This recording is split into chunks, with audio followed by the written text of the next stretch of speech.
ایاک نعبد و ایاک نستعین. اگر وہ مالک ہے اس دن کا تو پھر ہمیں بھی کیا کرنا چاہیے؟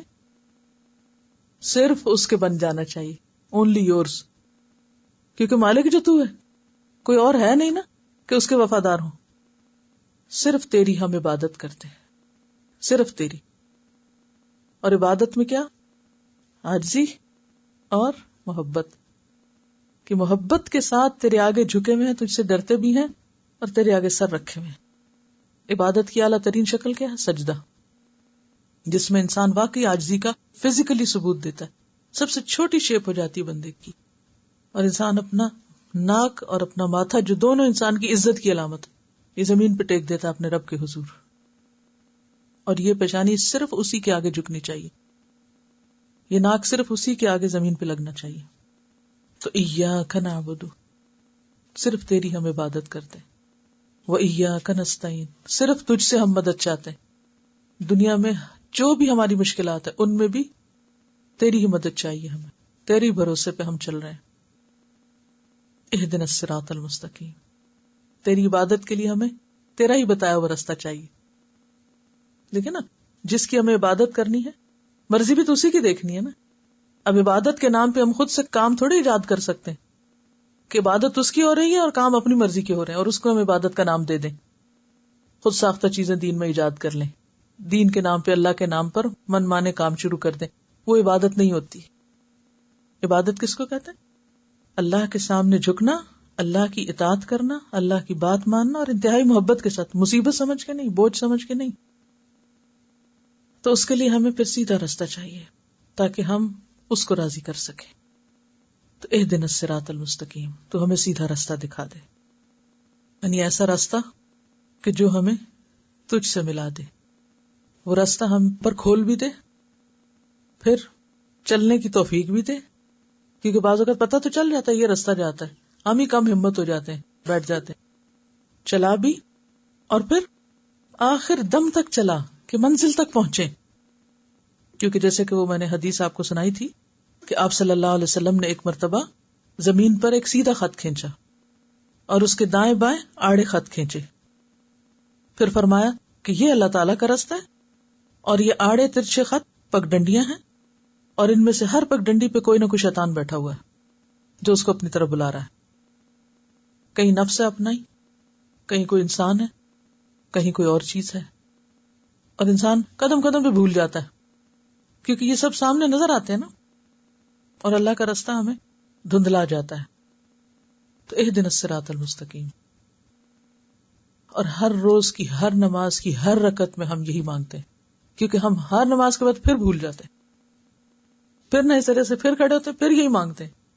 کبھی آپ نے سوچا کہ یہ اتنی ریپیٹیشن کیوں سورۃ الفاتحہ کی؟ اور جیسے کہ آپ جانتے ہیں کہ نماز ہوتی ہی نہیں کس کے بغیر؟ سورۃ الفاتحہ کے بغیر.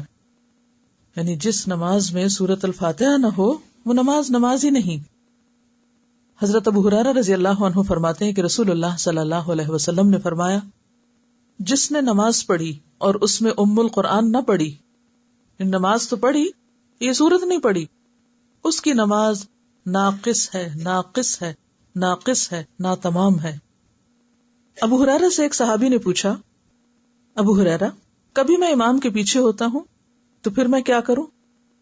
ابو ہریرہ نے فرمایا، فارسی کے بیٹے، دل میں پڑھ لیا کرو، کیونکہ میں نے رسول اللہ صلی اللہ علیہ وسلم کو یہ کہتے ہوئے سنا کہ اللہ تعالیٰ نے فرمایا، میں نے نماز کو، اور مراد یہاں نماز سے سورۃ الفاتحہ ہے، میں نے نماز کو اپنے اور بندے کے درمیان آدھا آدھا تقسیم کر دیا ہے، آدھی میرے لیے ہے اور آدھی میرے بندے کے لیے.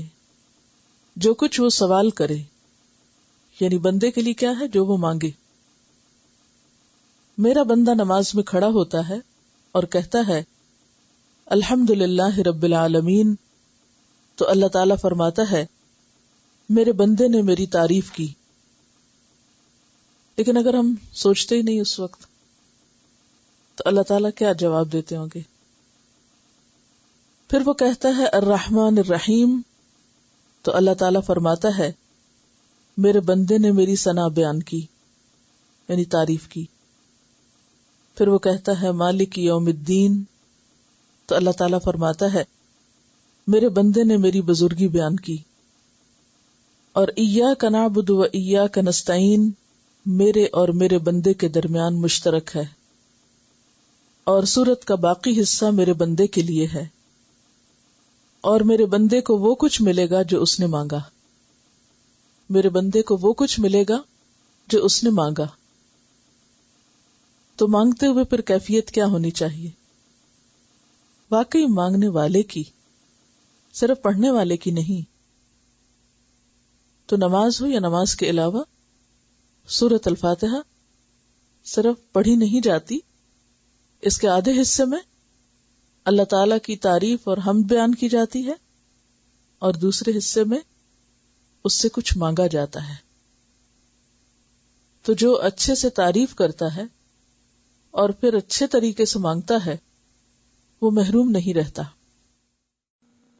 تو اس سے پتہ چلتا ہے کہ یہ انتہائی اہم صورتوں میں سے ہے جس میں انتہائی اہم دعا مانگی گئی ہے، اور زندگی کی اہم ترین دعا کیا ہے؟ سیدھے رستے کی رہنمائی کی دعا۔ اب ہم ہر روز مانگتے ہیں اللہ دکھا، اللہ تعالیٰ کہتے ہیں یہ کتاب ہے دیکھو، اس کو ہم کھولتے نہیں، ساری دنیا کے علوم پڑھیں گے، اس کو نہیں پڑھنا چاہتے۔ کیسے رستہ پتہ چلے؟ اگر آپ کو یہاں سے کسی دوسرے شہر میں جانا ہو تو نقشہ لیتے ہیں یا نہیں؟ یا ایسے ہی چل پڑتے ہیں ہائی وے پہ کہ میں نے ڈرائیونگ لائسنس لے لیا ہے، میں نے ڈرائیونگ ٹیسٹ پاس کر لیا، میں گاڑی چلا سکتی ہوں، میں جا رہی ہوں۔ ایسے تھوڑی کرتے ہیں۔ کیا کرتے ہیں؟ ہاں، میپ لے کے ڈائریکشن لیتے ہیں کہیں نکلنے سے پہلے، یا ایسے اندازے سے چل پڑتے ہیں، وہ جہاں گاڑیاں جا رہی ہوں پیچھے پیچھے میں بھی چلی جاؤں گی، ایسے تھوڑی جاتے ہیں۔ معلوم نہیں کون کدھر جا رہا ہے، مجھے تو وہاں جانا ہے جہاں میری ضرورت ہے، تو مجھے کسی اور پہ ڈیپینڈ نہیں کرنا۔ اگر کبھی بھی آپ کسی اور گاڑی کو فالو کرتے ہوئے اپنی منزل پہ پہنچنے لگے تو کیا ہوگا؟ کہیں اور ہی پہنچ جائیں گے۔ تو اس طرح آپ صرف معاشرے کو، لوگوں کی بھیڑ کو، لوگوں کے چلنے کو دیکھ کر کے چلو تم ادھر کو ہوا ہو جدھر کی، اور جدھر لوگ جا رہے ہیں، ریلا جا رہا ہے عوام الناس کا، تم بھی وہی کرتے رہو، نہ اپنی عقل سے سوچو اور نہ اچھے برے کی تمیز جانو، اور کہو کہ ہم تو جنت میں پہنچنے کے کام کر رہے ہیں اور پہنچ جائیں گے اپنی منزل پہ۔ تو یہ خود کو دھوکہ دینا ہے۔ اگر آپ واقعی اللہ کی رضا تک پہنچنا چاہتے ہیں، ابدی خوشیوں تک پہنچنا چاہتے ہیں، تو لازم ہے کہ رستہ دیکھیں، اس کتاب کو پڑھیں، کیونکہ ذالک الکتاب لا ریب فیہ ھدی للمتقین اور ھدی للناس۔ نمبر 2، صرف دیکھ کر پھر اس کو بند نہ کر دیں، چلیں، اور پھر چلتے چلتے رک نہ جائیں بلکہ مرتے دم تک چلیں۔ یہ دعا ہے جو ہم مانگتے ہیں نماز میں، اہدنا الصراط المستقیم۔